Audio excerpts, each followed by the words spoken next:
তো কেউ মনে করেন যে পুরান ঢাকায় ব্যবসা করে, তার ধরেন একটা মনে করেন যে XYZ একটা তার ব্যবসা আছে, তো সে তার একটা বাসা দরকার, সে ভাড়া থাকে। এখন তার মনে করেন যে 50 লাখ টাকা আসছে, এই 50 লাখ টাকা দিয়ে তার কি একটা ফ্ল্যাট কেনা উচিত ঢাকার ভিতরে, নাকি কেরানীগঞ্জে 50 লাখ টাকার জমি কেনা উচিত? যদি আমার মতামত চান, মানে অন্য 10 জনের মতামত আমি বলতে পারবো না। আমার মতামতটা হচ্ছে একটা ফ্ল্যাট কেনার চাইতে জমি কেনাটা অনেক বেটার। কারণ আপনি যখন একটা ফ্ল্যাট কিনবেন তখন আপনি একটা নির্দিষ্ট জায়গায় থাকবেন। এই ফ্ল্যাটটা কিন্তু এই ফ্ল্যাটের উপরে ফ্ল্যাট থাকবে অন্যজনের, কিন্তু জমির উপরে অন্যজনের জমি থাকবে না।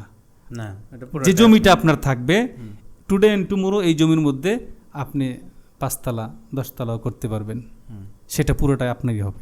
এই জন্য আমি মনে করি যে ফ্ল্যাট কেনার চাইতে এক টুকরো জমি কিনা বা এক টুকরো জমি করা, বাসাও দরকার থাকার জন্য।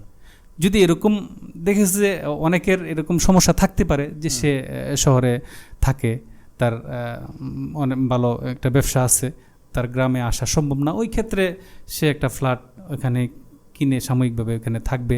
আর এর পরবর্তীতে মানে সে শুধু থাকার জন্য একটা ফ্ল্যাট কিনবে আমার মতে, কিন্তু পরবর্তীতে যে সে আরেকটা ফ্ল্যাট কিনবে ওটাই তার বোকামি হবে। তার থাকার ব্যবস্থা হয়ে গেছে, এখন যদি সে এমনটা হতে পারে যে সে ভাড়া থাকলো, একটু জমি কিনে রাখলো, পরবর্তীতে মুভ করলো, এটাও হইতে পারে। আর যদি বলে যে না আমি ভাড়া থাকবো না, আমি একটা ফ্ল্যাট কিনবো, তো একটা ফ্ল্যাট কিনে সে পরবর্তী ইনকামগুলো সে আবার জমি কিনতে পারে।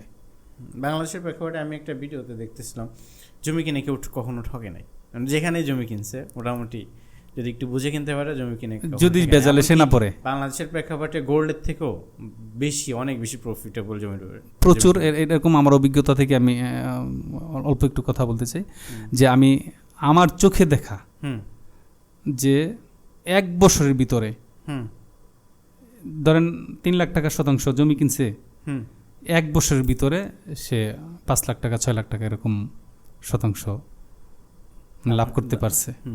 মানে লাভ করতে পারছে, তার জমি বেড়ে গেছে, দাম বেড়ে গেছে। হ্যাঁ, কিন্তু ইদানিং হয়তো একটু সমস্যা, তো এখন আবার দাম কম আছে, কিনে রাখলে ভবিষ্যতে বাড়বে ইনশাআল্লাহ।